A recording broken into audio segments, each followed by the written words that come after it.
మాతృదేవోభవ, పితృదేవోభవ. నేను మీ శ్రీధర్. నా cell number 9295909819. ఇప్పుడు మనము జూలై నెల 1వ తారీఖు 2025 నుండి 15వ తారీఖు జూలై నెల 2025 వరకు, అంటే 15 రోజుల పాటు పక్ష ఫలితాలు, గోచార ఫలితాలు ఏ విధంగా ఉంటాయి ద్వాదశ రాశులకి అనేది సశాస్త్రీయమైన పద్ధతిలో తెలుసుకునే ప్రయత్నం చేద్దాము. మిథున రాశి వారికి జూలై నెల 1వ తారీఖు 2025 నుండి 15వ తారీఖు జూలై నెల 2025 వరకు పక్ష ఫలితాలు, అంటే 15 రోజుల యొక్క ఫలితాలు, గోచార ఫలితాలు ఏ విధంగా ఉంటాయో సశాస్త్రీయమైనటువంటి పద్ధతిలో మనం తెలుసుకునేటటువంటి ప్రయత్నం చేద్దాం. ఇప్పుడు మిథున రాశిలో జన్మంలోనే రవి, గురువు రెండు రాశుల యొక్క సంచారం జరుగుతున్నది. జన్మంలో రవి యొక్క సంచారం శుభ ఫలితాలు అయితే ఇవ్వజాలడు. ఏంటంటే ముఖ్యంగా ఆరోగ్యం భాస్కరాది చేత అన్నారు కాబట్టి, ఆయన జన్మరాశిలోనే ఉన్నారు కాబట్టి కొంత అనారోగ్యాన్ని చూపించేటటువంటి అవకాశం స్పష్టంగా గోచరిస్తూ ఉన్నది. అలాగే మన ఆలోచన ధోరణి కూడా కొంచెం భిన్నంగా ఉంటుంది. అంటే చెడు గురించి ఎక్కువ ఆలోచించడం ఇలాంటివి ఉంటాయి. ప్రవర్తనలో కూడా కొంత ఇదివరకు పూర్వాశ్రమంలో మీరు ఇంతకుముందు ఏవైనా చెడు అలవాట్లు ఉంటే వాటిని బలవంతంగా మానుకుని ఉంటే వాటి వైపు మళ్ళీ యూటర్న్ తీసుకోరా అబ్బాయి అని చెప్పేసి మిమ్మల్ని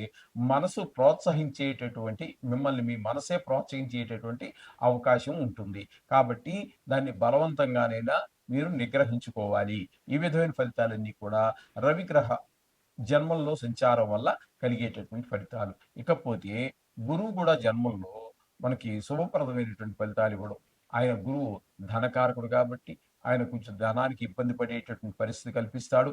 అలాగే కొంచెం చెడు వైపు ఆకర్షితం అవుతూ ఉంటుంది.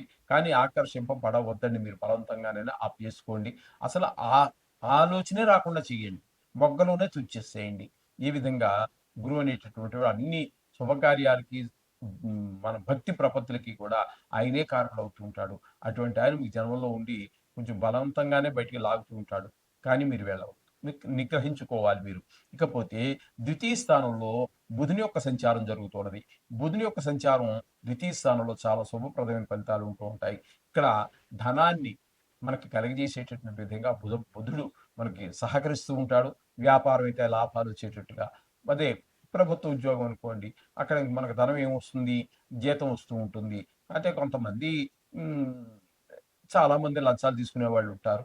అటువంటి వారికి ఏమైనా ఉంటుందేమో మరి, దాని గురించి మనం ప్రస్తావించక్కర్లేదు. కానీ ఇక్కడ వారికి కనీసం గవర్నమెంట్ ఉద్యోగస్తులే ఉన్నారనుకోండి, ఎక్కడ లంచాలు అవి తీసుకోకుండా ఉండేటటువంటి అనుకోండి, వాళ్ళ పై అధికారి ఎవరైతే ఉన్నారో వారు వీరిని ప్రోత్సహించడం జరగవచ్చు, లేదా వారికి ప్రమోషన్ రావడం జరగవచ్చు, లేదా ఒక ఇంక్రిమెంట్ కలవడం జరగవచ్చు.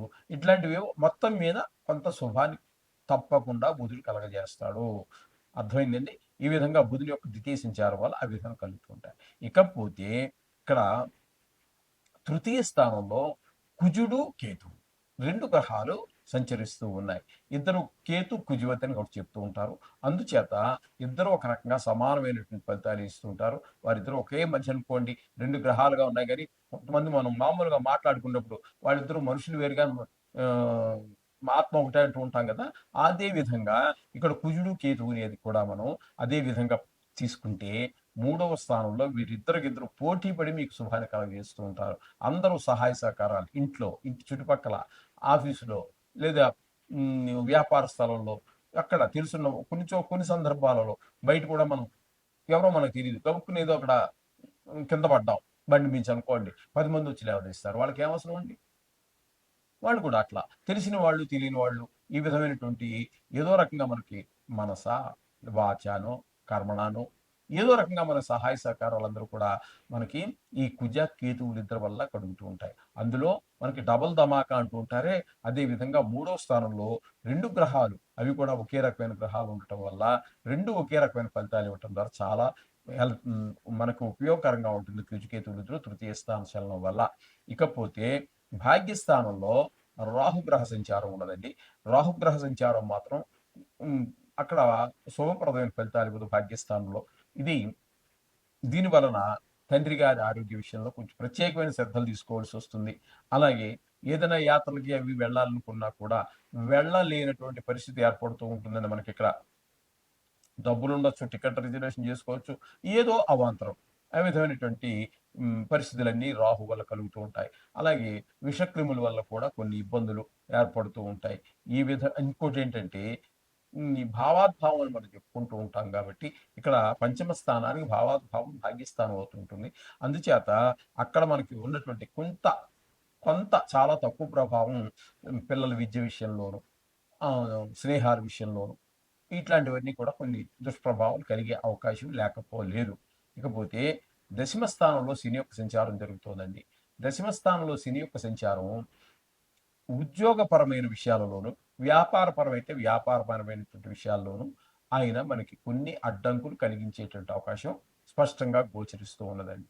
ఇకపోతే ఈ మిథున రాశి వారికి వ్యయస్థానంలో శుక్రగ్రహ సంచారం జరుగుతోంది. వ్యయస్థానంలో కూడా మంచి ఫలితాలు ఇచ్చేటటువంటి ఏకైక గ్రహం గోచార రీత్యా ఒక్క శుక్రుడు మాత్రమే. ఈయన వ్యయ స్థానంలో ఉండి మనకు చాలా చక్కటి ప్రభావం కలిగిస్తూ ఉంటాడు. ధన ఆదాయం అవుతుంది. అలాగే ఏ విధమైన శత్రుభయం ఉండదు. మనసంతా చాలా ఉల్లాసంగా ఉంటుంది. భార్యాభర్తల మధ్య అన్యోన్యత పెరుగుతుంది. ఇట్లా విదేశీయాలకు వెళ్ళే వాళ్ళకి కూడా చాలా ద్వా ద్రోహం దోహదపడతారు. అట్లాగే షేర్ మార్కెట్లో పెట్టుబడి పెట్టేటటువంటి వారికి, అలాగే సినిమా రంగంలో వారికి, టీవీ రంగంలో వారికి, అలా లలిత కళలు ఇందులోన ప్రవేశం ఉన్న వారందరికీ కూడా చాలా సహాయ సహకారాలు శుక్ర భగవానుడు మీకు అందిస్తూ ఉన్నాడు. విన్నారు కదండి. ఇప్పుడు ఈ విధమైన ఫలితాలన్నీ కూడా మిథున రాశి వారికి కలగజేస్తూ ఉన్నారు. ఏ ఏ గ్రహము ఏ ఏ విషయాల్లో అనుకూలంగా ఉన్నది, ఏ గ్రహం ఏ విషయాలలో ప్రతికూలంగా ఉన్నది విన్నారు కదా. ఒకవేళ మర్చిపోతే మరలా కూడా వినండి. ఆ విషయాల్లో మీరు తగు జాగ్రత్త తీసుకుంటూ దేవుడి దగ్గర పూజ చేసుకునేటప్పుడు 2-5 నిమిషాల లోపు కేటాయించండి. ఆ దేవుడిని ప్రార్థించండి. అతి సునాయాసంగా మీరు ఈ కష్టాల నుంచి బయటపడేటటువంటి ఈ ప్రతికూలతల నుంచి అనుకూలం వైపుకు మీరు పయనించవచ్చు. మీకు విజయానికి ఒక సోపానం ఏర్పడుతుంది. శుభం భూయాత్.